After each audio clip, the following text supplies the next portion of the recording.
The rain has finally arrived. You can hear the birds are singing. They're happy about that. And the raspberries starting to ripen, but there's loads more long way off. So I'll freeze the ripe ones until the others are ready.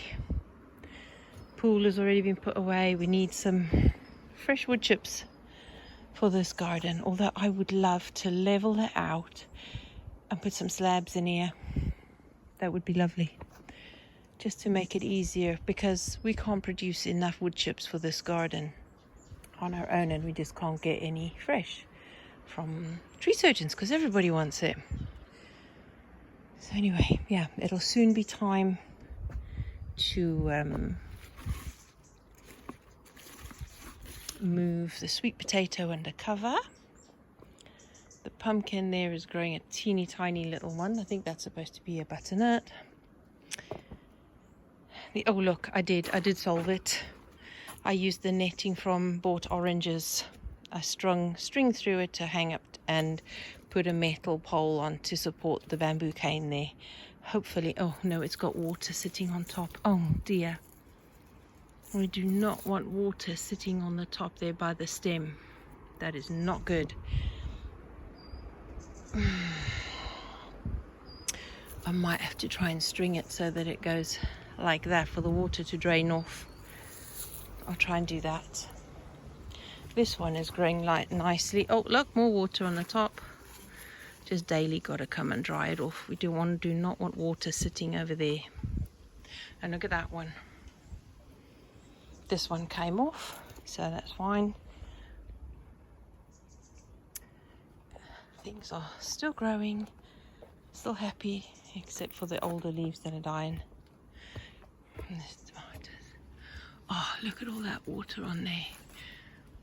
And of course, now that the rains come, we have to watch the, see, powdery mildew. I'm going to have to cut that off, and there's black fly on there as well. So I'll have to go around cutting off the affected leaves just to stay on top of it. While I wait for the tomatoes to ripen. The peppers are looking good. They're getting there. Got to stay on top of feeding and watering. But they will have to go under cover as well soon. Ripe tomatoes being picked as and when. We're still not seeing any pods on the mung beans, but they're still growing, so you know. Oh, see, there's some flowers coming there. Maybe they're a late flowering, developing. Oh look, there's some flowers there too, just like runner bean flowers, but yellow. Right, this one is starting to put out peppers. Oh, I think these are my cayenne peppers, to be honest. Or the pointed peppers. These could be sweet pointed peppers, but they will have to go in a pot and under cover. As I said, looking beautiful. Edible lupins. I've swapped out the broad beans for the beetroot and sown spring onion seeds in between, which are starting to come up. I've put some poppies over the edge there because they need to go out. Who knows if they're going to flower or not. Some of the chickpeas podding nicely. Oh, not much else to say except that autumn is here. And it's not a bad thing. Thankfully, I don't have to water, and thankfully there's no leaves low down on the tomatoes, because this would mean blight really for most nightshades. This weather would. So I've moved the water plants out of the tub there, because I'm going to start emptying out a lot of the stuff from the beds there. The buddleia are going to go because it's just not good enough there by the apple trees. They were originally supposed to be tiny little bushes you could grow in a pot, but they're not. They're just like any other buddleia. But I'm going to put more beds in between the apple trees to grow more flowers and vegetables like garlic in between the flowers and the apples and the lavender. Oh, no, thank you, you beautiful little creature. So put you elsewhere. I know that's just going to come back because they're homing, but at least it's a little bit longer. And we might be giving the other animals in the hedge a feed. This pumpkin is no good, so it's going to come out. Finally, some honeysuckle. Yeah. Oh, the bean in the hanging basket over there is got pods on it. Lovely. The runner bean, the everlasting one, the perennial one that I put in there from the tuber.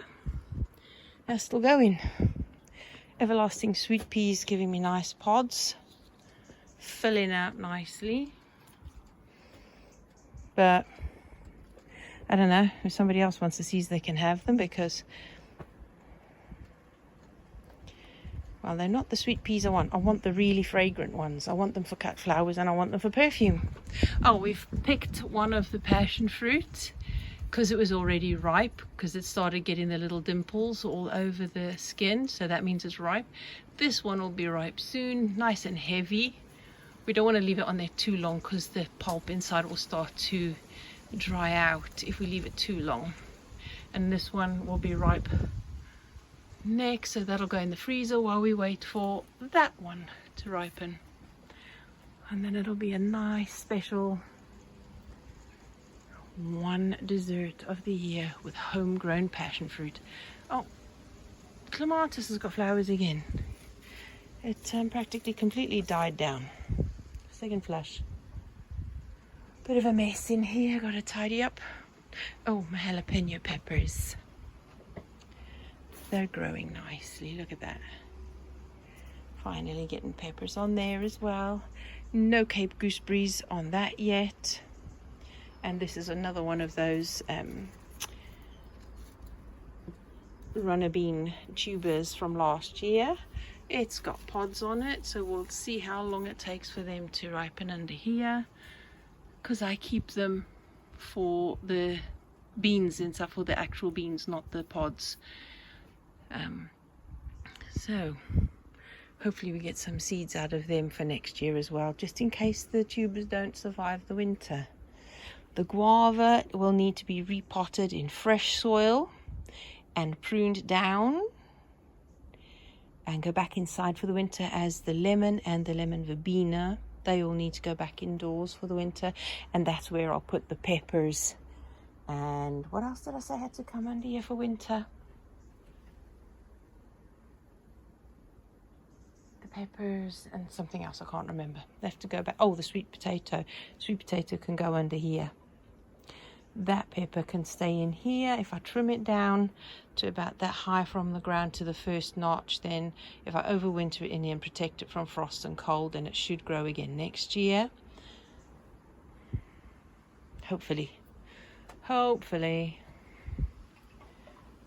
So yeah, the sweet potato will just have to go here, and I'll move that elsewhere. The peppers will go in there. And I've got some more peppers actually, and these are spring cabbages ready for the spring. Well, they're going to grow over winter, so that by April, May we have some spring cabbages. These are the pointed ones. Oftenham too. I've got some more dill in there, whether they grow or not I don't know. Some lettuces, some more lemon trees. I mean, apparently if you grow them from seed, it'll take about 7 to 8 years before you get fruit, and the fruit might not be so satisfactory. But we're going to have a go anyway, even if I have to wait 7 years. Or buy one from the garden centre when I can afford it. Spring onions, some beetroot, they'll just have to be used for leaves. And this cabbage, there's 2 in there as well. They're also looking good, and so the cauliflower in there. And this one's forming a nice head. Can you see that through the net? Oh, I don't know. There, that's forming a nice head on it, that red cabbage. Another snail. Still getting the white butterflies, so we have to be careful to keep them covered. Slugs are still a problem. Look at the nice tomatoes on that. Oh, rain's coming again. Right, I better get going. I got other work to do as well. All the tomatillos are starting to set fruit as well. It's all go. And I got more seeds sown under there. Oh, the peaches come back under cover for winter. Yeah, hopefully we get fruit next year. Everything's a mess in here as well. Chucked in before the rain came. I've got flowers for next year. Some sweet in there. Some curly kale in here and more. I think that's Turkish sage flowers over there. And foxgloves for next year for the front garden. What else did I do? I can't remember. There's quite a few things. I've got lettuces sown. I've got lavender plants there and up there.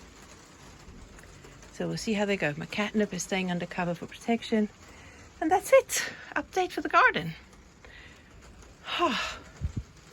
These are supposed to be indoor flowers as well. So I'm not sure what I'm going to do about this lot. Hopefully they'll be all right in here. We'll see. Maybe I can leave them because it's pretty sheltered. I might just put another bit of netting for curtain down the front there to protect them more. Lettuce is doing fine in there.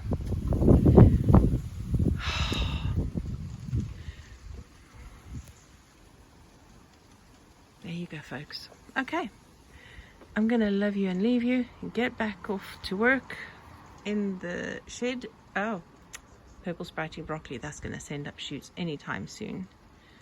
And despite there being butterfly eggs on the leaves and holes all over the leaves, I did see wasps in there yesterday, so I'm going to leave it be because that's food for the wasps.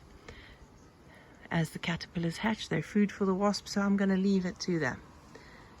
As long as they don't eat the sprouts, I'm fine. I'm happy. Okay, folks. I'm saying that a lot. Oh, and before I forget, these Savoy that have sent up, I cut it down and left it so I could get the seed. And I have taken some seed off. I need to take these off as well. But they've sent more shoots out. Now, they're not going to give me Savoy cabbages. But what I can do is just harvest the leaves and use the leaves on their own and leave the plant to keep giving me shoots until they send more flower sprouts. See, there's a caterpillar there.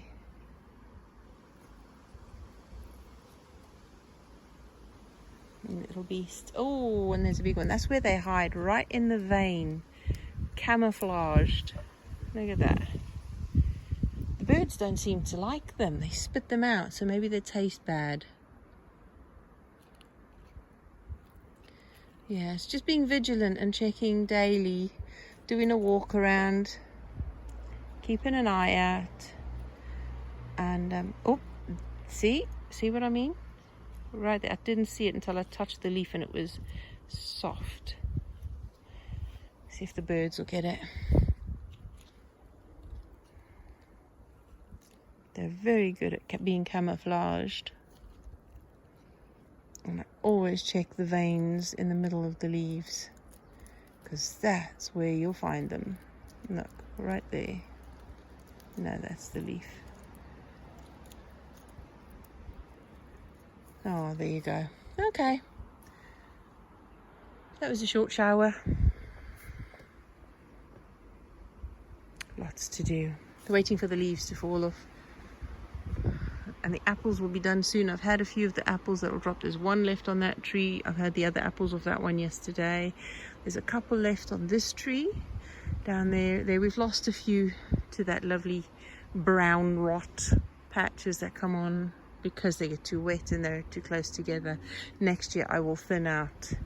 I will prune specifically this month to spurs so that we get more fruit next year.